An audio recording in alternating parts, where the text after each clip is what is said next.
வணக்கம். இது உங்கள் டாக் வித் முத்தலீஃப். நான் உங்கள் வீரமணி. செந்தில் பாலாஜி அவர்கள் முன்னாள் அமைச்சர் இன்று திருப்பி ஆட்சியராயிருக்காரு. பத்திரிகையாளர் சந்திப்பில் ஒரு குண்டை தூக்கி போட்டிருக்காரு. சேலம் மாநகராட்சியில் நடந்த மிகப்பெரிய ஒரு ஊழல் 171 கோடி ரூபாய்க்கு. அது என்ன? நேற்று நாடாளுமன்றத்தில் ராகுல் காந்தி அவர்களுடைய பேச்சு, அதன் பின்பு பத்திரிகையாளர் சந்திப்பு, மிகப்பெரிய லெவலில் உலகம் முழுவதும் ட்ரெண்டிங் ஆகிட்டு இருக்கிற ஒரு விஷயம். இந்த மாதிரி பல்வேறு விஷயம் நம்ம பேச இருக்கோம். குறிப்பாக சப்ஸ்கிரைப் பண்ணாதவங்க சப்ஸ்கிரைப் பண்ணி பாருங்கள், ஹை பட்டன் ப்ரெஸ் பண்ணுங்கள், அதை எங்களுக்கு ப்ரமோஷன் ஆகும்.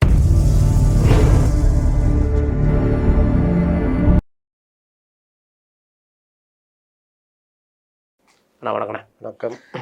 மீண்டும் செந்தில் பாலாஜி அவர்கள் ஆஜர். 2 நாளுக்கு ஏன் ஆஜராகலைன்னா அதுக்கு ஒரு காரணமும் ப்ரெஸ் மீட்டில் சொல்லியிருக்காரு.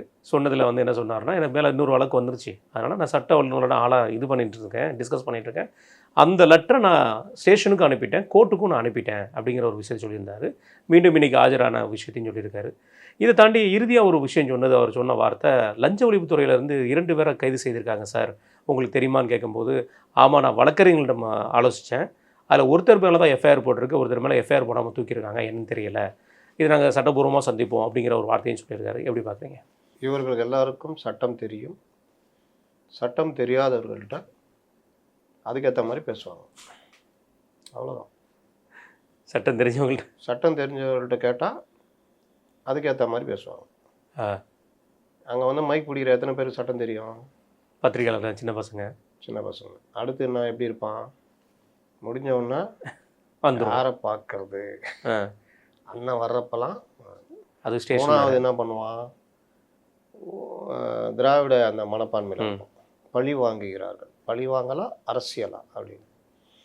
இது மட்டும்தான் சொன்னாரா செந்தில் பாலாஜி? இன்னொன்று சொன்னாராம, நாட்டில் எவ்வளோ பிரச்சனைகள் இருக்குது, ஏன் பின்னாடியே சுற்றிட்டு இருக்காங்க, நாட்டில் இருக்க அவ்வளோ பிரச்சனையும் காரணம் நீங்கள் தான், அதனால தான் உங்கள் பின்னாடி சுற்றிட்டு இருக்கிறாங்க. நீங்கள் ஒரு இடத்த சுத்தம் பண்ணுறோம் முடிவு பண்ணுறாங்கன்னா, ஒரு நாடும் அந்த அப்படி தான். ஆமாம், அப்படி சுத்தம் பண்ணணும்னு முடிவு பண்ணும்பொழுது குப்பைகளையும் சேர்த்து தான் தள்ளணும். அப்போ நீங்கள் தான் அதில் பெரிய தடையாக இருக்கிறீங்கன்னு ஊருக்கே தெரியும். போதையில் இருக்கிறவனை எழுப்பி கேட்டால் கூட சொல்லுவான், பாட்டிலுக்கு 10 ரூபா வாங்கினதுலேருந்து கரூர் கேங்லேருந்து நீங்கள் என்னென்ன பண்ணீங்கன்றது. போன தேர்தலில் பிரதான விஷயமே 2 தான். 2 பேர் பேசுனது, ஒன்று விஜய், இன்னொன்று எடப்பாடியார். 2 பேரும் பேசுனதே டாஸ்மாக் இது தான். அதுக்கப்புறம் தான் மற்றதெல்லாம். அப்போ நீங்கள் இது மட்டும் இல்லை, இதை தாண்டி நீங்கள் என்னென்ன பண்ணியிருக்கீங்கன்றது, இந்த டிரான்ஸ்ஃபார்மர் இது ஜாப் ராக்கெட் ஏற்கனவே இருக்குது, அந்த விசாரணைக்கே இன்றைக்கி பர்மிஷன் கொடுக்காத அளவுக்கு உங்கள் கட்சி செல்வாக்கு மத்தியில் இருக்கிற பாஜகவோட இருக்குது. பாஜக அதுக்கேற்ற மாதிரி நடந்துக்குது. இங்கே இருக்கிற ஆளுநர் பல விஷயங்களுக்கு பர்மிஷன் கொடுக்காமல் இருக்கார். இது என்ன வகை அரசியல்னு மக்களுக்கு தான் வெளிச்சம். அப்போ இந்த மாதிரி விஷயங்களில் இவர்கள் வெளியில் பார்க்குறதுக்கு பிஜேபிக்கு எதிராக பார்லிமெண்ட்டில் அப்படி முழங்குவாங்க. இது ஒரு பாட்டு. அப்போ இவர் என்ன கேட்குறாரு, ஊரில் அவ்வளோ பிரச்சனை இருக்குது, என்கிட்ட வர்றீங்க அப்படின்னு. மின்சார வெள்ளை அறிக்கை கொடுத்தா உங்கள்கிட்ட தான் வருவாங்க, உங்கள்கிட்ட தான் நிற்கிது. 2 பேர் மின்சாரத்துறை அமைச்சர் இருந்தாங்க, அவங்கள்ட்ட போல. அதே மாதிரி முத்துசாமி உங்களுக்கு அப்புறம் அதிக 3 வருஷத்துக்கிட்ட இருந்தார், 2 வருஷம், அவர்கிட்ட போல. உங்கள்கிட்ட தான் வருதுன்னா அவங்களுக்கு நான் பைத்தியமா? இன்னொரு விஷயம், இந்த விவகாரம் இடி முன்னாடியே எடுத்துகிட்டு போன விவகாரம், அதை நீங்கள் எப்படி சட்ட ரீதியாக என்னென்ன இதெல்லாம் பண்ணி நீங்கள் உங்கள் வாதத்தில் என்னென்ன வச்சிங்கன்னு ஊருக்கே தெரியும். அதை கொண்டு போய் ஒரு மாதிரியாக அது நிற்கிது இதில் உச்சநீதிமன்றத்தில். லாஸ்ட்டில் இப்போ புது அரசு வந்தோடனே அவங்க முறையாக இந்த சட்ட ரீதியாக பண்ணுறாங்க. அதில் ஏன் கட்டி தான் வரீங்கன்னு அப்படியே பரிதாபமாக கேட்குறீங்க. என்னக்கா இது எப்படி இதுன்னா, யாராவது ஒருத்தர் அந்த கஞ்சா கடத்தி இது கத்தி மாட்டிக்கிறான், பிடிச்சி போலீஸ் நிறுத்தி ஃபோட்டோ எடுக்குது, பத்திரிகையாளர்கிட்ட அந்த சொல்கிறான் கஞ்சா கடத்துறான், ஊரில் அவன் என்னென்னவோ பண்ணுறான், அரசியல்வாதிகளும் கொள்ளடிக்கிறான், இவங்களுக்கு என்ன விட்டால் யாரும் கிடையாது, என்ன பிடிக்கிறாங்க. இல்லை, ஒருவேளை இவரே மாட்டி விட்றாரா மற்ற அமைச்சர்கள், முன்னாள் அமைச்சரில் அவங்களாம் அவ்வளோ பண்ணாங்க, என்ன பிடிக்கும்? அவர் அந்த மேட்டரே வரல. அவர் நீ மற்ற இதை சரி பண்ணு போ, தண்ணி வசதியிலும் தண்ணி வசதி பண்ணி கொடு, சாலை போடு. இந்த கவர்மெண்ட் அந்த ஆக்கப்பூர்வமான வேலையை பாரு. அது அந்த துறையோட வேலை தானே, இது இந்த துறையோட வேலை இல்லை. எங்களுடைய இது பின்னாடி நீ ஏன் வர? ஆட்சி மாறிச்சு இல்லை, வேலையை பார்த்துட்டு போ. முன்னாடி இருந்த பங்காளிகள்லாம் என்ன பண்ணுவாங்க? அது சரி, நீ பத்திரிக்கை பேட்டி கொடு, யாராக இருந்தாலும் விட மாட்டோம்.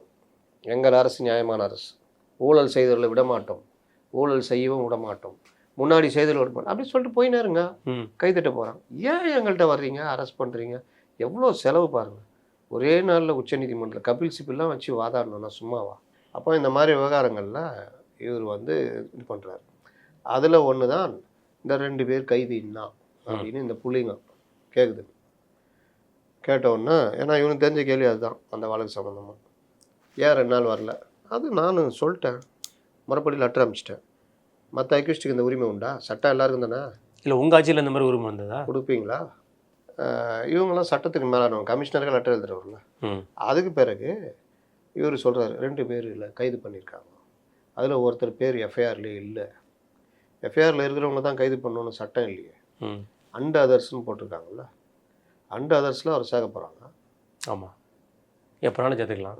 எஃப்ஐஆர்ன்றது முதல் தகவல் உள்ளதான். அதற்கு பிறகு கைது மற்ற இது விசாரணையில் வர்றது. சரி, ஒரு கொலை நடக்குது, எஃப்ஐஆர் போடுறாங்க, இவன் தான் அப்படின்னு 2 பேர் குத்திட்டு ஓடினாங்கன்னு கொலை இதெல்லாம் போடுறாங்க. பார்த்த சாட்சி அடிப்படையில் இவன் தான் குத்துனா, இவன் கையை பிடிச்சிக்கினான். அதுக்கப்புறம் அவங்கள பிடிச்சி இந்த எஃப்ஐஆர் போட்டுடுறாங்க 2 பேர் அப்படின்னு. அவங்கள பிடிச்சி விசாரிக்கும் போது அண்ட் அதர்ஸ்னால் அதில் போட்டு வச்சுருக்காங்கன்னு வச்சுக்கோங்க. பிடிச்சி விசாரிக்கும் போது கொலைக்கு திட்டம் போட்டு கொடுத்தது ஒருத்தர், கொலை செய்ய சொல்லி பணம் கொடுத்தது இவர், அவன் சொந்தக்காரு அப்படின்னு வருது, இல்லை பார்ட்னர் அப்படின்னா அவன் தானே மெயின் அக்யூஸ்ட்டு. இந்த ஆணவ படுகொலைலாம் வருமே அதே மாதிரி. அப்போ அவங்கள என்ன எஃப்ஐஆரில் இவங்க 2 பேர் பேரை தான் போட்டிருக்கீங்க, அப்போ இவங்க பேரெல்லாம் இவங்கள அரெஸ்ட் பண்ணுறீங்களாண்ணா? இதோ கவின் ஆணவ படுகொலை, நீங்கள் அந்த அம்மா வரைக்கும் அரெஸ்ட் பண்ணாங்கல்ல. அதனால் இதெல்லாம் வந்து விசாரணையில் வரும்பொழுது விசாரணையை பொறுத்து கைது பண்ணுவாங்க. அதை சார்ஜ் ஷீட்டில் ஃபைனலாக இது பண்ணும்போது சேர்ப்பாங்க. இவ்வளோ சட்டம் பேசுகிறவர் சார்ஜ் ஷீட்டு ஃபைல் பண்ணுற வரைக்கும் தலைமறைவாக அசோக் இருந்தார். சார்ஜ் ஷீட் ஃபைல் பண்ணோன்னு தானே வெளியே வந்தார். அந்த சட்டம்லாம் அவங்களுக்கு தெரியுது இல்லை. ஏன்னா சார்ஜ் ஷீட் ஃபைல் பண்ண பிறகு அரெஸ்ட் பண்ண மாட்டாங்க. அதுதான் ஒரு கான்செப்ட். ரைட்டு. இது ஒரு புறம் இருக்க இன்றைக்கு நியூஸ் தமிழ் 24 வந்திருக்கிற ஒரு விஷயம், சேலம் மாநகராட்சி இப்போ புதுசாக ஒரு சின்ன சிக்கலில் மாட்டிருக்கிறது. குடிநீர் வழங்கலில் இருக்கிற ஒரு புது கான்ட்ராக்ட் விஷயத்தில் பார்த்துட்டு இருந்தோம். இது வந்து 171 கோடி ரூபாய்க்கு வந்து ஒரு இழப்பும் ஏற்பட்டிருக்கு. கடந்த ஆட்சியில் தான் 2021 2026 நடந்த ஒரு கூத்து. இது எப்படி பார்க்குறீங்கண்ணா? இது பல விஷயங்கள் வெளியே வந்துக்கிட்டே இருக்குது. வர வர இவங்க ஏதாவது ஒன்று உளறிக்கிட்டு இருக்கிறாங்க. இப்போ கார்பரேஷன், சென்னை கார்பரேஷனில் 3500 கோடி ரூபா லாஸ், எங்களுக்கு பணம் கொடுங்க அப்படி இப்படின்னு துணை மேயர் எழுதுறாரு. அப்படி மேயர் எழுத மாட்டாங்க. அவங்கள பொறுத்த வரைக்கும் ஒரு ஆளா எனக்கெல்லாம் இவங்க அப்படின்ற மாதிரி துணை மேயர் எழுதுறாரு. 3500 கோடி ரூபா கான்ட்ராக்டருக்கு பணம் கொடுக்கணும். அது என்னடான்னு அது உள்ளே போய் பார்த்தா 3500 கோடி ரூபாய்க்கு நீங்கள் எப்படி கான்ட்ராக்ட் விடலாம்? 10 கோடி ரூபாய்க்கு மேலே போனால அது உள்ளாட்சித்துறையில் வரும். அவங்க பர்மிஷன் வாங்கணும், அவங்க தான் கொடுக்கணும். ஆமாம். அப்போ அவங்க அதுக்கான நிதியை ஒதுக்கி கான்ட்ராக்டர்கிட்ட வேலையை விட்டுட்டு நிதி வரும். இவர்கள் லாபம் சம்பாதிப்பதற்காக அந்த கான்ட்ராக்டு பெரிய பெரிய கான்ட்ராக்ட் 100 கோடி 11 கோடி வச்சிங்களேன், 11 கோடியிலேருந்து 100 கோடி 50 கோடிலாம் உடச்சி ஸ்ப்ளிட் பண்ணி 9 கோடி 8 கோடி 7 கோடி. ஏன்னா 10 கோடி கீழேன்னா உள்ளாட்சித்துறைக்கு வராது, கார்பரேஷன்லேயே பண்ணிக்கலான்னு. அப்போது இந்த டெண்டர்களை உடச்சி இப்போ ஒரு ரோடு போடணும் 100 கோடி அப்படின்னா ஒரே ஸ்ட்ரெச்சாக போடாமல் பிரித்து போடுறது. 10 கான்ட்ராக்ட் கொடுக்குறது 7 கோடி 7 கோடி 7 கோடி 9 கோடி அப்படின்னு. அப்போது அந்த மாதிரி ஸ்ப்ளிட் பண்ணி எல்லாருக்கும் கொடுத்தாச்சு. 100 கோடிக்கு வேணும்னா அவங்க கேட்குறாங்க, 100 கோடிக்கு சாலை போட்டது எங்கிட்ட கேட்கணும், நீ இது பண்ண எப்படி அது அப்படின்னு. இப்போ பணம் நிற்கிது, கான்ட்ராக்டாருக்கு பணம் போகல, இது எங்களுக்கு நஷ்டம் அப்படின்ற மாதிரிலாம். இப்போ அந்த மாதிரிலாம் இனிமேல் கொடுக்கக்கூடாது, இத்தனை இது வரைக்கும் தான் போடணும்னு புது ஸ்லாப்பை போட்டாங்க. ஆமாம். கமிஷனருன்னா 20 லட்சம், நம்ம கவுன்சிலர்கள்னால் 50 லட்சம் வரைக்கும் இந்த மாதிரி தான் பணிகள் நடக்கணும். அதுக்கு மேலெலாம் இத்தனை கோடிக்கு மேலே அது இதுக்கு வந்துடும், துறை அமைச்சக கீழே வந்துடும், கார்பரேஷன் பண்ண முடியாதுன்ற மாதிரி இன்றைக்கி ஒரு இது ஆர்டர் போட்டிருக்காங்க. கிட்டத்தட்ட 1900 கோடி ரூபாய்க்கு மேலே இவங்க வந்து கொடுக்க வேண்டியிருக்குது. 1500 கோடி ரூபா வரைக்கும் கான்ட்ராக்டாரர்களுக்கு மார்ச் மாதம் கொடுக்கணும் அது மாதிரின்றாங்க. இப்போ இதில் புது ஸ்லாப் கொண்டு வந்திருக்காங்க. 2 கோடியிலேருந்து 10 கோடி வரைக்கும் டிஎம்ஏ டைரக்டரு, 50 லட்சத்துலேருந்து 2 கோடி வரைக்கும் கவுன்சிலு, மேயர் வந்து 30 லட்சத்துலேருந்து 50 லட்சம் வரைக்கும், கமிஷனர் வந்து 20 லட்சத்துலேருந்து 30 லட்சம் வரைக்கும். இதுக்கு மேலே தாண்டிச்சுன்னா ஸ்டேட் கவர்மெண்ட்டுக்கு போயிடணும். அந்த இது ஸ்ப்ளிட் பண்ணக்கூடாது, அதான் இப்போதைக்கு ஆர்டர். இனி டெண்டரை ஸ்ப்ளிட் பண்ணி போடக்கூடாது. ஒரு டெண்டரு இப்போ கார்பரேஷன் உட்பட்ட பேருந்து சாலைகள் போடணும், அப்படி 100 கோடினா 100 கோடினா அது ஊரக இது உள்ளாட்சித்துறையில் வந்துடும், சிஎம் கையில் இருக்குது. அவங்க தான் அதை முடிவு பண்ணணும், நீங்கள் பண்ணக்கூடாது, உங்களுக்கு கீழே அந்த இது வரும். அப்போது கார்பரேஷன்களில் கிட்டத்தட்ட இந்த நடக்கிற ஊழலை கட்டுப்படுத்துறது கையை கட்டி போட்டாங்க, இதுக்குள்ளே தான் பண்ணணும் அப்படின்னு. அப்போ இந்த மாதிரி விவகாரம் தான் அந்த 170 கோடியும். இன்னும் இந்த மாதிரி எத்தனை விஷயங்கள் தோண்ட வருமோ தெரியல. ரைட். திமுகவுடைய முதல் ஒரு ஆளை வெளியே அனுப்பியிருக்காங்க. மாவட்ட செயலர் பதவியிலேருந்து நீக்கியிருக்கிறாங்க. தோப்பு வெங்கடாச்சலம் அவர்கள். இந்த தோப்பு வெங்கடாச்சலம் அவர்கள் நம்ம பார்க்க போனால் அதிமுகவில் மிகப்பெரிய ஒரு களப்பணி பண்ணக்கூடிய ஒரு நபர். அவர் இருந்த நேரத்தில் அவ்வளோ பெரிய பேரும் புகழும் பெற்றவர். அம்மா அவர்களிடம் நல்ல பேர் எடுத்தவர் தான் அவர் சொல்லப்போனால். இங்கே திமுகவுக்கு வந்த உடனே ரொம்ப நாளாக பதவி இல்லாமல் இருந்தாப்புல, மாவட்ட செயலர் பதவி கொடுத்துருந்தாப்புல. இன்றைக்கு அவர் பேட்டி கொடுத்த ஒரு வார்த்தை என்னென்னா, பெருந்துறையில் ஒரு சம்மந்தப்பட்ட விஷயத்தில், ஒரு 6 சம்மந்தப்பட்ட விஷயத்தில் நான் நேரடியாக மனு கொடுத்துருந்தேன், கலெக்டர்கிட்ட மனு கொடுத்துருந்தேன், பொறுப்பு அமைச்சரும் அங்கே இருந்திருந்தார். ஆனால் அங்கே உள்ள ஆற்றை தண்ணி திறந்து விடலை அப்படிங்கிற ஒரு மிகப்பெரிய குற்றச்சாட்டை சொல்லியிருக்காரு. ஆனால் முத்துசாமி அவர்கள் மீது எனக்கு ஒரு எப்போவுமே மரியாதை உண்டு, அதை நான் கடந்து போவேன் அப்படிங்கிற வார்த்தையும் சொல்லியிருக்காரு. என்ன சொல்ல வர்றாரு தோப்பு வெங்கடாச்சலம்? தோப்பு வெங்கடாச்சலம் அங்கே இருந்தப்போ இவரால் பிரச்சனை, செங்கோட்டையனால். இங்கே வந்த அப்புறம் முத்துசாமினால் பிரச்சனை. மொத்தத்தில் அவருக்கு சீனியர்களால் பிரச்சனை, அவங்க செயல்பட விடல. அப்புறம் அந்த அத்திக்கடவு அவிநாசி திட்டத்தில் அந்த எல்என்டி நிறுவனம்லாம் கொடுத்து 2 லட்சம் கண்ணாடி தண்ணி இருக்கும்போது திறந்து விட்டதுன்னா எல்லா குளத்துக்கும் தண்ணி வந்திருக்கும். எவ்வளோ கெஞ்சி நான் கேட்கல. அப்புறம் 6 எல்லாம் போய் 40,000 கண்ணாடி இருக்குது. அப்போ திறந்து விட்டுருந்தாங்கன்னா எல்லா இதெல்லாம் நீர்கள் இருந்ததுன்னா மக்களுக்கு, விவசாயத்துக்கு பல இதுக்கு பயனாக இருக்கும். அப்போது நமக்கு வாக்குகளும் நல்லபடியாக கிடச்சிருக்கும். அப்போ அதை திறந்து விடாமல் சதி பண்ணது யார்? அதை பத்திரிக்கையாளர் நீங்களே விசாரிச்சு பண்ணீங்க. இன்றைக்கி செங்கோட்டையன்ட்ட போய் மனு கொடுக்குறாங்க. 40,000 கண்ணாடி தண்ணி இருக்கும்போது திறந்து விட்றாரு. அப்போ அந்த தண்ணி 1,20,000 இதுக்கு வருது. அப்படி 120 அடி. அப்போது இந்த மாதிரி வருது. அவங்களுக்கு இன்றைக்கி எல்லா குளத்துக்கும் தண்ணி வந்திருக்கு. அப்போ இது முன்னாடி இந்த மாதிரி பண்ணது யார்? கட்சிக்காரனை ஒரு அதிகாரி மதிக்க மாட்டாங்க. அப்புறம் எந்த வேலையும் கட்சிக்காரன் நடக்கலை. அப்போ இப்படிலாம் இருந்தால் என்ன ஆகும்? அப்போ நானும் இவ்வளோலாம் ஒர்க் பண்ணேன், அது எதையுமே பரிசீலிக்காமல் பண்ணியிருக்காங்க, சரி நடக்கட்டும் அப்படின்ற மாதிரி கொடுத்துருக்காரு. இன்றைக்கி திமுகவில் என்ன பிரச்சனைன்றதை அவர் ஓப்பனாக சாப்பிட்டாக எடுத்து வச்சிட்டார். மாற்று கட்சிக்கு செல்கிற மாதிரி எதாவது ஐடியா இருக்குது அவருக்கு? பார்த்தது எப்படி இல்லைன்ட்டார் அவர் சொல்லியிருக்காரு. ஆனால் ஒரு வாரத்தில் இருக்கிறதுனால பதிலை கொடுக்குறேன்னு இருக்காரு. ஒரு வாரம் பொறுத்தான். ஆனால் என்னன்னு தெரியல. இப்போதைக்கு தாவைக்கால்லாம் யாரையும் சேர்க்குற மாதிரி இல்லை. ரைட்ண்ணே. இதுக்கப்புறம் ஒரு மிகப்பெரிய ஒரு விஷயம் என்னென்னா, இந்த பரிதாபங்கள் நம்ம பார்த்துருப்போம். கோபி சுதாகர் அவர்களுடைய நல்ல நாட்டினஸ், அவர் எல்லாருமே அவர் ஓட்டுற ஒரு விஷயந்தான், அவங்களே ரசிக்கிற அளவுக்கு இருக்கக்கூடிய கேள்விகள் நம்ம பார்த்துருக்கோம். அவர் மார்க்கண்டேயனோட மகனை சுதாகர் அவர்கள் நக்கல் பண்ணியிருந்த விஷயம், கிண்டல் பண்ணியிருந்த விஷயம், ரைட், இது ஒரு புறம் இருக்க, அது தவறா தப்பு இல்லையாங்கிற ஒரு பக்கம் இருக்கும்போது, இதற்கு எதிர்மறை விமர்சனமாக யார் கொடுத்துருக்காருன்னு பார்த்தீங்கன்னா, அதுதான் ஆச்சரியம். டிஆர்பி ராஜாட்டர்னு வந்திருக்கு. நாகரிகத்தையும் வன்மத்தையும் இவர் கற்றுக் கொடுக்குறாரு. ஆமாம், ஒரு குழந்தை தன்னுடைய தந்தைக்காக பேசுகிறத இவர்கள் இப்படி அவங்க ஒன்றும் அந்த மாதிரி பண்ணலையே. அவங்க அந்த ஆடி மாதத்தில் பொண்டாட்டி போகலன்றதுக்கு வருத்தப்பட்டு பண்ணுற மாதிரி பண்ணுறாங்க.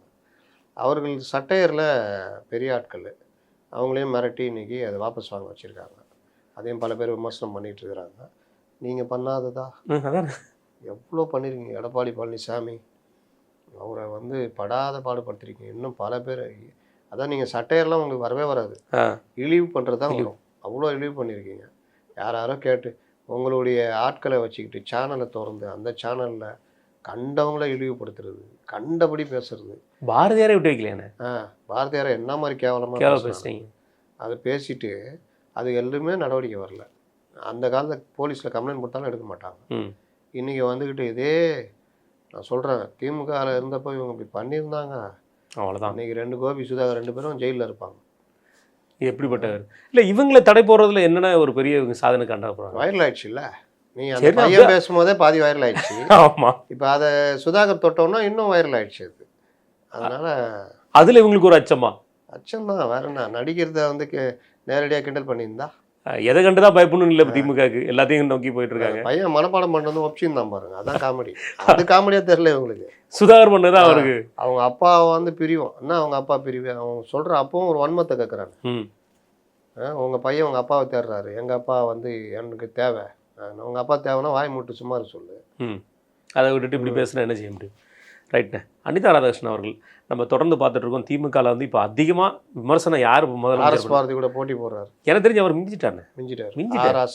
ஆர்எஸ்லாம் தள்ளி போயிடணும். இனி அண்ணன் அனிதா தான். அதில் முதல் நாள் அவர் பேசினது பாகமுகவர்கள் கூட்டத்தில் நேரடியாக அவர் சொந்த தொகுதியில் முதல் வார்டில் போய் கேட்ட வார்த்தை, அதுவே பெரிய சர்ச்சை. அதில் என்ன சொன்னார்னா, இப்போ இங்கே 473 ஓட்டு நீங்கள் தாவேக்காக்கு போட்டிருக்கீங்க, 100 ஓட்டு பிஜேபிக்கு போட்டிருக்கீங்க. சரி, நீங்கள் எல்லாம் இந்து, அதனால் பிஜேபிக்கு போட்டிருக்கீங்க. தாவேக்காக்கு எப்போ போட்டிருக்கீங்க? அவன் முட்டு போட்டு கோயிலாக போனவனுக்கு எப்போ நீங்கள் ஓட்டு போட்டிருக்கீங்கன்னு கேட்குறாரு. இதெல்லாம் திமுக பேசுகிற அளவுக்கு திமுக தள்ளப்பட்டுச்சா? இது என்ன இப்போ திமுக தான் மதவாத கட்சியா? இதுதான் திமுக. நீங்கள் அவங்க ஜெயிச்சிட்டு இருக்கும்போது கொஞ்சம் டீசெண்டாக அப்படி பேசுவாங்க. நீங்கள் இப்போ தோத்துறதுனால கண்டபடி மதவாத சக்தியா மாற மாதிரி தெரியல. அவரை வந்து இவங்க கண்டிக்கவே மாட்டாங்க. அதை வந்து கருத்துரிமைன்னு இன்னைக்கு ஏதோ பேசியிருக்காரு. ஆமா, அது அதோட மோசமா பேசியிருக்காரு. அவர் முதல்வரை வந்து மீண்டும் வந்து வன்மமா என்னென்ன வார்த்தைகள் உண்டோ அவ்வளோத்தையும் வச்சு திட்டுறாரு. அதுக்கு நம்மளால அது விமர்சனமே பண்ண முடியாது, அந்த அளவுக்கு வார்த்தைகள் வச்சு திட்டுறாரு. இப்போ மறுபடியும் கைது பண்ணாலும் பண்ணுவீங்க? இவங்களை கைது பண்ணக்கூடாதுங்கிறதுக்கு அவதூறுங்கிறதுக்காக எதுனாலும் பேசிடுறதா? அப்போ அது வந்து கருத்துரிமையில் போகுது. கருத்துரிமைன்றது கை நீட்டுற வரைக்கும் தான், மூக்கு தொடர வரைக்கும் கிடையாது. அப்போ நீங்கள் வந்து இந்த மாதிரிலாம் பண்ணுறீங்க. நீங்கள் சட்டமன்ற உறுப்பினர், ஒரு முன்னாள் அமைச்சர், அந்த தகுதியே இல்லாமல் போயிருக்கு. இது வந்து இவங்க நினச்சிக்கிறாங்க இதெல்லாம் வந்து ஆற்றாமையில் புலம்பெல்லாம் ஜனங்க எப்படி பார்ப்பாங்கன்னா, இன்னும் விஜய்க்கு அது ஆதரவாக தான் போய் முடியும். உங்களை இன்னும் அப்படி தள்ளி தள்ளி தள்ளி ஓரம் வைப்பாங்க. அதை நோக்கி தான் போயிட்டு இருக்கிறாங்க. ரைட்டு. குளத்தூரில் இவிஎம் மிஷினோட செக்கிங் நடந்துட்டு இருந்துச்சுண்ணே. 3 நாளாக பார்த்துட்டு இருந்தோம். 29, 30, 31. இது வந்து புதுசாக இப்போ ஒரு பொருளையை கிளப்பியிருக்காரு அண்ணன் என்ஆர் இளங்கோ அவர்கள். என்னென்னா இவிஎம் பேட் அதில் வந்து 30ஆம் தேதி ஒர்க் ஆகலை. ரைட். இன்றைக்கு வந்து அந்த மெஷினில் சீல் இல்லை, அதில் வந்து அட்ரஸ் எதுவுமே ஃபில் பண்ணலை, இந்த மாதிரி இருக்குது.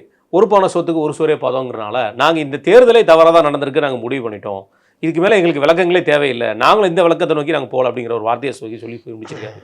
என்ன அவர்களுடைய பேட்டி எப்படி பார்க்குறீங்க? முதல்ல இது சரிதானா? இது எப்படின்னு இதுக்கு முன்னாடி இந்த மாதிரி இருந்திருக்கா? நீங்கள் கேள்விப்பட்டிருக்கீங்களா? இது வந்து தேர்தல் முடிஞ்ச உடனே தேர்தல் ஆணையம் அது ஒரு புரோட்டோகால் எல்லா மாநிலங்கள்லையும் ஒரு குறிப்பிட்ட சில தொகுதிகளை செலக்ட் பண்ணி பண்ணுறது, அந்த எந்திரம் வேலை செய்தான்னு பார்ப்பாங்க. இவருக்கு என்னென்னா டேடி தோத்துட்டார்ல, அதனால் என்னமோ இவங்களே கோர்ட்டில் வழக்கு போட்டு பார்க்குற மாதிரி ஒரு கருத்தை உருவாக்குறாங்க. இது தவறு. ஃபஸ்ட்டு அதுக்கு இவங்க குளத்தூரில் செக் பண்ணுங்கன்னு சொல்லியிருப்பாங்க. ஓகேன்னு அவங்க செக் பண்ணுறாங்க, அவ்வளோதான். இது காரைக்குடியில் செக் பண்ணால் அப்போ வந்து சீமான் வழக்கு போட்டார்னு ஆகுமா? ஆமாம். அவங்க ரேண்டமாக அது ஒரு 2-3 தொகுதி பண்ணுறாங்க. அப்போது அந்த தொகுதியிலே கூட குறிப்பிட்ட வாக்குச்சாவடி இதை மட்டும் எடுத்துக்கிட்டு செக் பண்ணுவாங்க. இப்போ இந்த நம்மளுக்கு பிளட் செக் பண்ணுறான்னா உடம்புல ஒரு 6 லிட்டர் கீழே இறக்கிட்டு செக் பண்ணுவான், ஒரு சொட்டு கொஞ்சோன்னு எடுப்பான், அவ்வளோதான், எடுத்துகிட்டு அதை செக் பண்ண தானே. ஆமாம், அதான் அந்த மாதிரி தான் இது வந்து ஒரு ரேண்டம் செக்கிங், சும்மா ஒரு ஃபார்மல். அதில் மிஷின் வேலை செய்யுதா இதுதான் பார்ப்பாங்க. இவர் அதில் போயிட்டு சீல் இல்லை, சீல் எடுத்திருக்காங்க, அதை பண்ணியிருக்காங்க, இதை பண்ணியிருக்காங்கன்னு. என்ன சீலு? அதாவது ஒவ்வொரு தடவையும் இந்த முடியும் எலெக்ஷன் முடிஞ்ச அந்த ஃபஸ்ட்டு ஓட்டிங் முடிஞ்ச உடனே அந்த ஒரு சீல் அடிப்பாங்க இல்லையா, எல்லாத்தையும் முடிஞ்ச உடனே தானே, முடிஞ்ச பிறகு சீல் அடிச்சான்னா அடிக்காட்டினா உங்களுக்கு என்ன பிரச்சனை? அடித்த உடனே அந்த சீலை ஓப்பன் பண்ணுறது வந்து அந்த எங்கே வச்சுன்னா நம்ம கவுண்டிங் டைமில், கவுண்டிங் முடிஞ்சதுக்கப்புறம் திருப்பி சீல் அடிப்பாங்க, 2 தடவை சீல் அடிப்பாங்கங்கிற காரணத்தை சொல்கிறார் அவர். கவுண்டிங் முடிஞ்சோன்னா அந்த மிஷினு பொட்டியில் போட்டு போயிடும். ஆமாம், அதில் எங்கே சீல் அடிப்பாங்க? அது திருப்பி சீல் அடிப்பாங்க. சரி, சீல் அடிக்கிறாங்க, கவுண்டிங் தான் முடிஞ்சிச்சு இல்லை, அப்புறம் என்ன? அவர் இப்போ என்னன்னா அந்த லெட்டரே புதுசாக இருக்குது, அட்ரஸ் இல்லை, எதுவுமே ஃபில் பண்ணல. அதனால் இவங்க வந்து இதெல்லாம் கிளப்பி தலைவர் தோத்துட்டாரு, அது காரணம் இதுதான். அதுலேயும் அவர் இன்னொன்று சொல்கிறாரு, இன்னும் இவர் விட்டு கொடுக்குற மாதிரி. ஆமாம், இதுவே எப்படின்னா நாங்கள் வந்து மற்ற மிஷின்லாம் நாங்கள் வந்து செக் பண்ண தயாராக இல்லை, 8 மிஷினில் 3 மிஷின் ஒர்க் பண்ணல, அதனால் நாங்கள் வந்து ராசா அது கிடையாது, இது ஒரு நடைமுறை, எல்லா மிஷினும் உங்களுக்காகலாம் அவங்க செக் பண்ண மாட்டாங்க, அதுக்கு நீங்கள் கோர்ட்டுக்கு தான் போகணும். ஆமாம். இன்னொன்று இங்கே செக் பண்ணுறது மிஷினை பற்றி தான், விவிபேட் வேலை செய்யுதா, அதுவும் ரிப்போர்ட்டர் கேட்குறான், விவிபேட் அதெல்லாம் விடுங்க, விவிபேட்லாம் இந்த சீலு தான் எங்களுக்கு நாங்கள் அப்ஜெக்ட் பண்ணியிருக்கோம் அப்படின்னு. இப்போ அவர் சமீரன் பதில் சொல்லியிருக்காரு, மாவட்ட தேர்தல் அதிகாரி, கார்ப்பரேஷன் கமிஷனர், அவர் தான் ஒரு அதிகாரி வருவார். இவிஎம் எந்திரங்கள் சரியாக இயங்கவில்லை என்ற திமுக குற்றச்சாட்டுக்கு அவர் வந்து மறுத்திருக்காரு. திமுகவின் புகார்களுக்கு விளக்கம் தரப்பட்டுள்ளது. வேட்பாளர்கள் வாரியாக பதிவான வாக்குகள் சரிபார்க்கணும், இவிஎம் விவிபேட் எந்திரங்கள் சரிபார்க்கப்பட்டன, இவிஎம் எந்திரங்கள் மீதான குற்றச்சாட்டுகளுக்கு எந்த ஆதாரம் இல்லை அப்படின்னு. இது இவர்கள் தெரியுது தானே, இவங்க வந்து அப்படி இப்போ இதை எடுத்துக்கிட்டு நாளைக்கு டிவி மீடியாவில் எல்லாம் போயிடுவாங்க அப்படின்னு, அதனால தான் தோத்தாரு அப்படி இப்படின்னு. இன்றைக்கி ஒருத்தர் என்கிட்ட சொன்னார், அங்கே மட்டும் விஎஸ் பாபு நிற்க வைக்காம ஒரு சாதாரண வேறு யாரையும் நிற்க வச்சுருந்தா 20,000 ஓட்டில் ஜெயிச்சிருப்பார், அவர் கூட 8,000 ஓட்டில் தான் ஜெயிச்சார். ஏன்னா விஎஸ் பாபு மேலே அவ்வளோ இவ்வளோ கோபம். விஎஸ் பாபுக்கும் அங்கே நிற்கிறதுக்கு இஷ்டம் இல்லை, அவர் விழிவாக தான் ஆசைப்பட்டார். அப்போ இந்த மாதிரி இருந்து போய் வேண்டாம் அவர் பார்த்தா போய் நின்னார். அவர் ஜனங்களுக்கு அவர்கள் இங்கே நின்று அவர்கிட்ட தோக்காம போனார். ஜனங்களுக்கு தெரியும் விஎஸ் பாபு பற்றிலாம், அதை மீறி தான்னா பார்த்துக்குங்க உங்கள் மேலே எவ்வளோ வெறுப்பு இருக்குன்னு.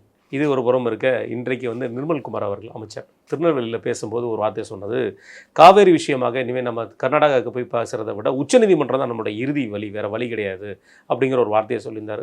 பயணம் ரத்தா இல்லையாங்கிறது முதல்வர் அலுவலகத்திலேருந்து நியூஸ் வரும், ஆனால் உச்சநீதிமன்றம் தான் நமக்கு இறுதி வழி, அதை தண்ணி வேறு எதுவுமே இல்லை அப்படிங்கிற வார்த்தையை சொல்லியிருந்தார். ரைட், இது ஒரு புறம் இருக்கும்போது உச்சநீதிமன்றம் தான் இறுதி வழினா, இவ்வளோ நாள் இந்த விஷயத்தை நோக்கி யாராவது ஒருத்தர் ஏதோ பேசட்டும் அப்படிங்கிற மாதிரி இவங்க கடந்து கொண்டு போனதுக்கு என்ன காரணம் நினைக்கிறீங்க? அனுபவமின்மை, கூட இருக்கிற அதிகாரிகள் கவுக்கிறது, முட்டு சந்து கூட்டு போகிற அதிகாரிகள் தானே. அப்புறம் உளவுத்துறை, இவர்கள் வந்து இந்த விவகாரத்தை எப்படி அணுகணுன்றத அனுபவம் இல்லைன்னா, அனுபவம் வாய்ந்த யாராவது ஒரு தலைவர்கள், இல்லை இது காவேரி பற்றி தெரிஞ்சவங்க எவ்வளோ பேர் இருக்காங்க, அவங்கள்ட்ட இந்த விஷயத்தில் நீண்ட இது இல்லாட்டி அன்புமணி கூப்பிட்டு கேட்டாலும் அவரை டீட்டெயிலாக சொல்லுவார். அப்போது இது இல்லாட்டி அனுபவம் வாய்ந்த அதிகாரிகள் இருப்பாங்க, அவங்கள்ட்ட கேட்குறது என்ன பண்ணலாம் எதுன்னு. அப்போ இதில் முடிவெடுத்தது யார் அப்படின்னு விசாரித்தா அந்த ரெட்டி, டெல்லி பிரதிநிதி, அவர் தான் இதில் ஏதோ நடுவில் பூந்து விளையாடிருக்காரு. நீங்கள் போய் சிஎம்ஐ பார்த்தீங்கன்னா இதில் ஒரு கெயின் பண்ணலாம், அந்த சினிமாக்காரங்க புத்தி அப்படி தானே யோசிக்கும், கெயின் பண்ணலான்ற மாதிரி ஏதோ பண்ணதில் இவரும் சரி நம்ம இதுக்குள்ளே ஏதாவது பேசி ஒரு 4-5 டிஎம்சி தண்ணி கொண்டு வந்துட்டோன்னா ஏதோ ஒரு கோர்ஸ் பேசணும்னு அனுப்பிச்சிடுற மாதிரி அப்படின்னு இவர் நம்பிட்டுக்கிறாரு. அவனுங்க எல்லாம் பக்க அரசியல்வாதிங்க, அவன் பலந்துன்னு கொட்டை போட்டுவான். அந்த ஆள் இன்றைக்கி இல்லை, சீதாராமையாவை காலி பண்ணுறதுக்கே அவன் மேகதாட்டை கையில் எடுத்த ஆள். அது மீறி சீதாராமையான்ற ஒரு ஆளை அடித்து உட்கார வச்சு இன்றைக்கி சிஎம் வந்து உட்காந்துருக்கான்னா அப்போ எவ்வளோ பெரிய ஆள் பார்த்துங்க. ஆமாம், டிகே சிவகுமார். அப்போ அங்கே எதிரில் வேணால் ஆள் மாறிட்டே இருக்கலாம், எடியூரப்பாலேருந்து எல்லாரும் மாறிட்டே இருக்கலாம், அந்த ஒருத்த ஆள் சித்தராமையாங்கிறது அந்த டைமில் தெரிஞ்சது. சித்தாராமையாவே அடித்து உட்கார வச்சுக்கிறான்னா அந்த ஆள் மாஸ்டர் டிகிரி வாங்கினாங்க. நீ இப்போ தான் 2ஆம் கிளாஸு, நீங்கள் போய் அவர்கிட்ட நான் வர்றேன்னொன்னே வான்னு சொல்லிட்டு அப்படியே உருட்டின்னு இருந்துட்டு அந்த 4.5 டிஎம்சி வரும்போது மறுத்தப்போ நீங்கள் உங்களுக்கு உள்ளுக்குள்ளே எல்லாருமே மதிச்சு ஏற்றுருந்தாங்க. இவருன்னா நம்பினாரு, போய் பேசிக்கிச்சு ஏதாவது திறந்து விட்டால் நமக்கு ஒரு கெயின், பொலிட்டிக்கல் கெயின் கிடைக்கும்னு. இவர் நம்பினதும் தான் தப்பு இல்லை, அப்படி ஏற்கனவே நடந்துருக்குது எம்ஜிஆர் பீரியட்லேயும். அதனால் அவர் அந்த மாதிரி ஒரு இது நம்பியிருக்கலாம். ஆனால் 4.5 டிஎம்சி திறந்து விட மாட்டேன், நான் மேல்முறையீடு போவேன்னு சொன்னப்போ உஷாராயிருக்கணும். நீ வந்து ஆணை துடிதே மதிக்க மாட்டேங்கிற, அப்புறம் நான் வந்து பேசினா நான் வரல, நான் போல ரத்துன்னு நேற்று அறிவிச்சிருந்தாருன்னா இந்த ஆள் இவர் கெயின் ஆகிருக்கும். அவன் என்ன பண்ணிட்டான், அந்த ஆள் எடியூரப்பா பாஜக அங்கே இந்த தேசிய கட்சிகளை பொறுத்த வரைக்கும் அவங்க காவு கொடுக்குற வேலையை பண்ணுவாங்க. இந்த காவு கொடுக்குறதுல அவன் வந்து பிஜேபிக்கு என்னாங்க இதை சாக்கா பயன்படுத்தி நம்ம வந்து மேகதாட்டு இதுன்னு இவங்க கையில் எடுத்துக்கினாங்க. நீங்கள் எல்லாம் பெருமையாக வெளியில் யாரோ சொல்லியிருந்தாங்க, பிஜேபி மூத்த பத்திரிகையாளர்லாம் பிஜேபி இருக்கிற வரைக்கும் இந்த பிரச்சனை பெருசாக வெளியே வரல. எல்லாரும் அரசியல்வாதிகள் தான். இன்றைக்கி பிஜேபி இந்த விஷயத்தை தொட்டால் கர்நாடகாவில் ஓட்டு போயிடும். எடியூரப்பா தான் முன்னாடி குதிக்கிறார், மேகதாட்டு அணை கட்டியே தருவோம், தமிழகத்தை இது பண்ணணும். டிகே சிவகுமாருக்கு இதில் பிரச்சனை, நம்ம எடியூரப்பாவே இது சித்தாராமையாவே காலி பண்ணி உக்காந்துக்கிறோம், இந்த ஆள் வந்துட்டு இவன் கைட் பண்ண பார்க்குறாங்கல்ல, நம்ம ஊர் இது கோரிக்கை. அப்போ இந்த டைமில் விஜய் வந்தால் தமிழ்நாட்டு கூட கூடி கொலாவுறான், ஏற்கனவே தமிழ்நாட்டில் விஜய் கூட கூட்டணியில் இருக்கிறான் கட்சி இது அப்படின்னு பிஜேபி கொண்டு போயிடும், இது வெற்றியை பாதிக்கும், அட்ரா பல்ட்டி அப்படின்ட்டு இங்கே சூழல் சரியில்லை வராதிங்கன்னு பல்ட்டி வச்சிட்டாப்புல. இதுக்கு முன்னாடியே நீங்கள் அந்த முடிவு எடுத்துருந்தீங்கன்னா உங்களுக்கு மரியாதை. அப்போ இந்த ஐடியாவை அதிகாரிகள் கொடுத்தார்களா, உளவுத்துறை சொல்லிச்சா, விஜய் ஒருவேளை அவரா இல்லை முடியாது அப்படின்னு முடிவெடுத்தாரா, இல்லை இவர்கள் சொல்லவில்லையா? இதுதான் இன்றைக்கி இருக்கிற கேள்வி. இந்த விவகாரத்தில் விஜய்க்கு கிட்டத்தட்ட பின்னடைவு. ரைட்ண்ணே. ஆனால் காலையில் நேற்று முழுவதும் நம்ம இங்கே காலையில் முதல்வர் தலைமையில் ஒரு கூட்டம் நடந்தபோது அதே நேரத்தில் கர்நாடகாவில் என்ன நடந்திருக்குன்னா, அவர் முதல்வர் அவர்கள் சந்திக்கக்கூடிய அறையை வந்து சுத்தப்படுத்தி அதுக்காக உண்டான வேலையில் ரெடி பண்ணியிருக்காங்க. எடியூரப்பா அவர்கள் வந்து கூட்டத்துக்கு அங்கே மேகதாது இடத்துக்கு போன உடனே இவர் வாப்பா அனைத்து கட்சி கூட்டத்தை கூப்பிட்டு சொல்லி நமக்கு அவங்க கூட்டணி சம்மந்தப்பட்ட ஆட்களை ஃபுல்லாக கூப்பிட்டு வச்சு பேசியிருக்காரு சிவகுமார் அவர்கள். அதன் பின்பு தான் இந்த அனௌன்ஸ்மெண்ட் வந்திருக்கு. நம்ம அனௌன்ஸ்மெண்ட் வந்த அடுத்த ஒரு அரை மணி நேரத்தில் இந்த அனௌன்ஸ்மெண்ட் கொடுத்துருக்கு. இதில் ஏதாவது அவர் அரசியல் கெயின் சம்பாத்தியம் பண்ணுறாரா? அதுதான் நான் சொன்னேன், அரசியல் கெயின் தான். அதுதான் சொன்னேன், பிஜேபி கையில் எடுக்குது, அவங்களும் மேகதாட்டுன்ற. இல்லை, இன்னொரு மாநிலத்தையும் நீங்கள் வந்து தேவையில்லாமல் உள்ள இழுத்து போடுற மாதிரி தெரியலையா? அரசியல் நீங்கள் உங்கள் மாநிலத்துக்குள்ளே நீங்கள் பண்ணீங்கன்னா சரி. எங்கே இழுத்து போட்டாங்க? இப்போ தமிழ்நாட்டுக்காரங்க நீ வர சொன்னது நீங்கள் தான். நீங்கள் தானே கேட்டீங்க, அவங்க வர சொல்லு. அவர் வர சொல்ல இவங்க தான் கேட்டிருக்காங்க. ஆமாம், இப்போ அவரு சொல்கிறாரு, நான் வர சொல்ல, விஜயே கேட்டார், சரி பேசலான்னு வர சொன்னேன். இப்போ இருக்க சூழ்நிலை நல்லா இல்லை, நானே சொல்கிறேன், இன்னொரு நாள் பேசுவோம், வர வேணான்ற. ரைட். அப்போ இதுக்குள்ளே யார் கேம் விளாண்டா அப்படின்னு பார்த்தா அந்த ரெட்டி ஜனநாயகம் தயாரிப்பாளர் அப்படின்றாங்க. நம்ம கூட நினச்சிருந்தோம் சிவகுமார் தான் கூப்பிட்றாரு அப்படி இப்படின்னு. ஆனால் அது அங்கே அப்படி நடக்கலை, இவங்க தான் பேசியிருக்காங்க. இது நடுவில் யார் இருந்தான்னா நான் நினச்சேன் பிரவீன் சக்கரவர்த்தி நினச்சேன். அப்புறம் பார்த்தா ரெட்டி. இது இப்படி தான் முட்டு சேர்ந்து கூட்டு போவாங்க. இந்த மாதிரி டக்குன்னு ஏதாவது முடிவு எடுத்து இது பண்ணால் அவமானம் தான் மிஞ்சம். அப்போ இதில் உஷாராக இருக்கணும். நேற்று இந்த அறிவிப்பை இவங்க அறிவிச்சிருந்தாங்கன்னா ஒரு கெயின் ஆகிருக்கும். இப்போவாது நல்ல முடிவு எடுக்கிறீங்க, நீதிமன்றம் மூலியமாக தான் தீர்வு அப்படின்னு. இதை இன்றைக்கி அன்புமணிலாம் வரவேற்றிருக்காரு. அதனால் நீதிமன்றம் மூலியமாக போங்க, அதுதான் கரெக்டு அப்படின்னு. நாடாளுமன்றத்தில் நேற்று நடந்தபோது பார்த்தீங்கன்னா இரு அவைகளிலுமே மீண்டுமே வந்து முழக்கங்கள், எதிர்க்கட்சி சார்பாக வந்த முழக்கங்கள் தான். இரு அவைகளையும் நடத்தவும் விடலை.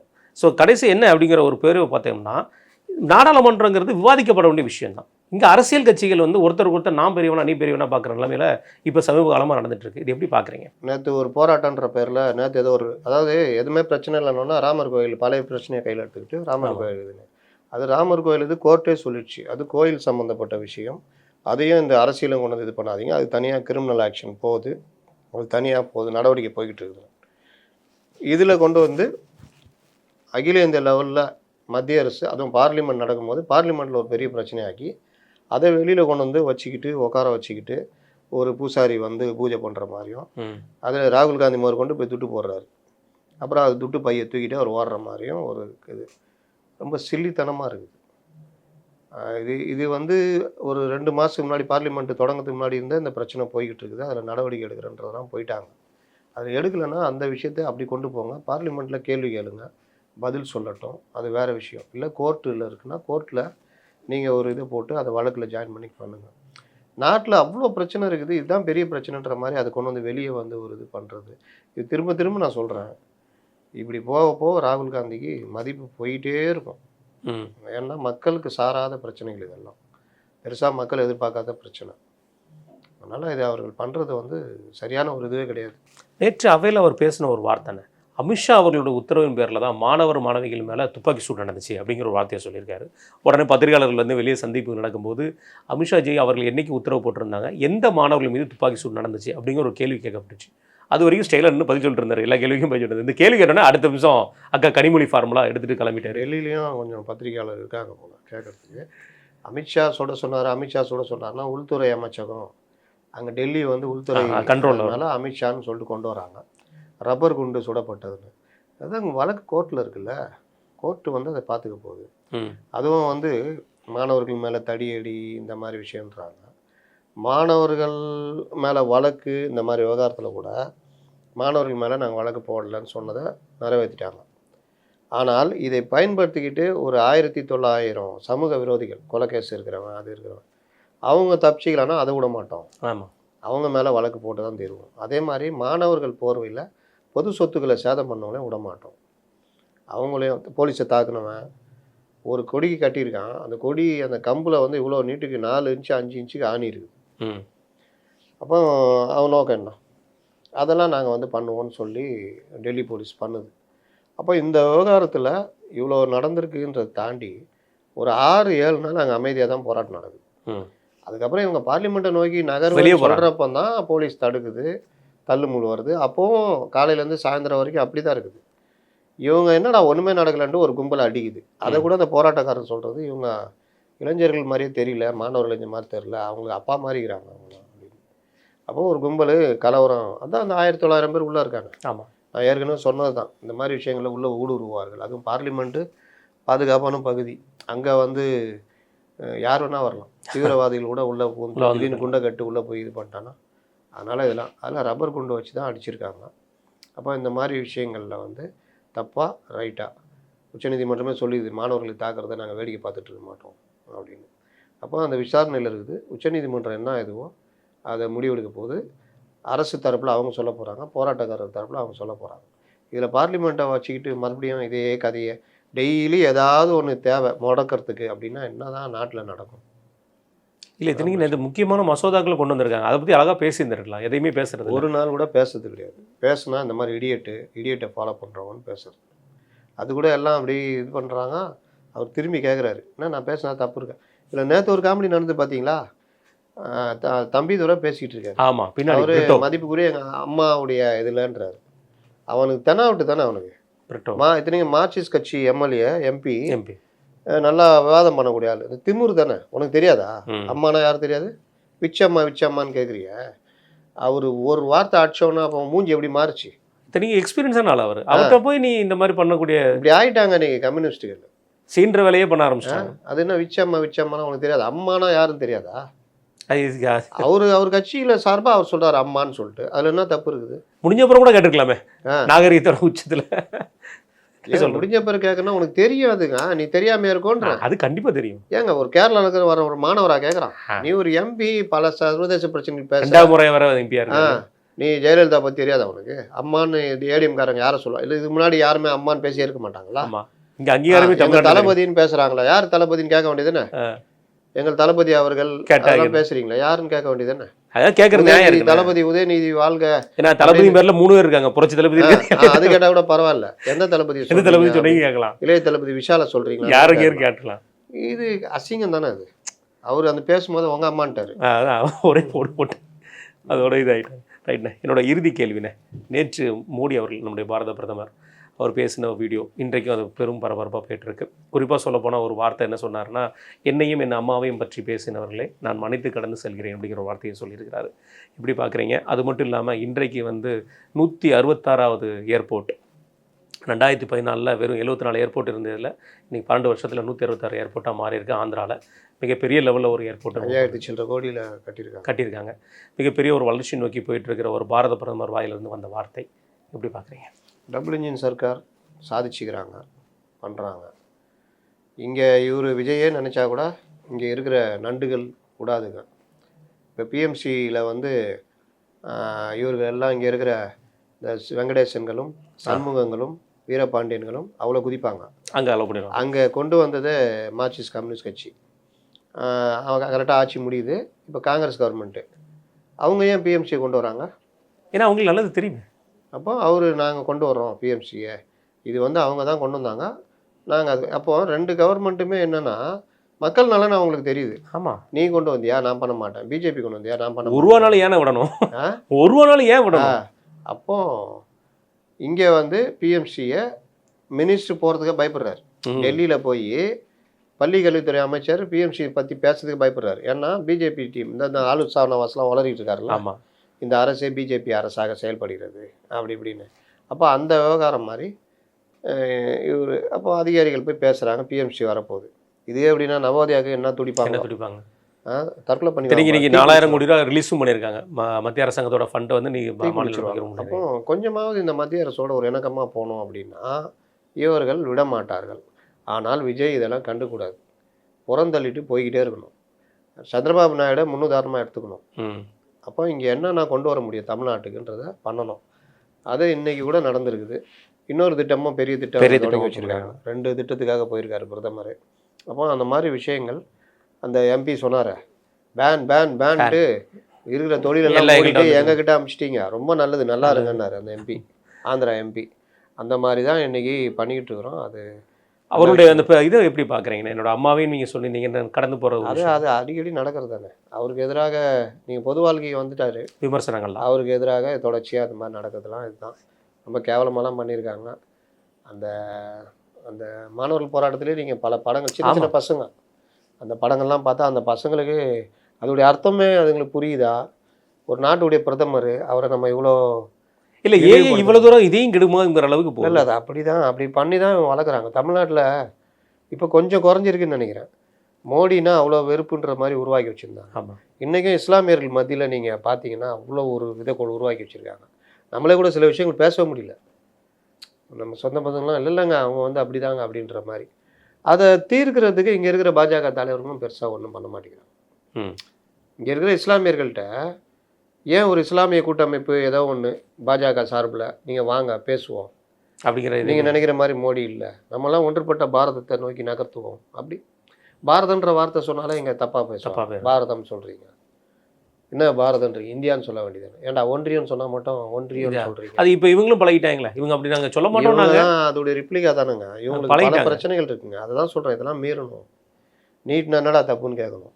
நான் தொடங்குறேன்டா, என் மாணவர்கள் ரெடியாக இருக்காங்கடா, விஜய் சொல்லட்டுமே, அச்சு தொத்திடுவாங்க. என் மாணவர்கள் ரெடியாக இருக்காங்க, அவன் எழுதுறாயா, நீ வச்சு நடத்திருந்தப்போ 40 பேர் தான் போனான், இன்னைக்கு 600 பேருக்கு மேலே நீட் எழுத. சென்டர் ஓப்பன் பண்ணாலே போதும், பண்ணாலே அது சென்டர் ஓப்பன் பண்ண நான் பண்ணுறேன்டா. நீட்டு இருக்கிற வரைக்கும் விலக்கு எங்களுடைய கோரிக்கைப்பா. அதுக்கு ஒரு கவர்மெண்ட் சென்டரில் வந்து தமிழ்நாட்டுக்கு விலக்கா அது வேற விஷயம். ஆனால் அது வரைக்கும் நான் இதை பண்ணுறேன்னு பண்ணுங்க. வேற லெவலில் விஷயம் தான். ரைட்டு. மிக்க நன்றி. நன்றி.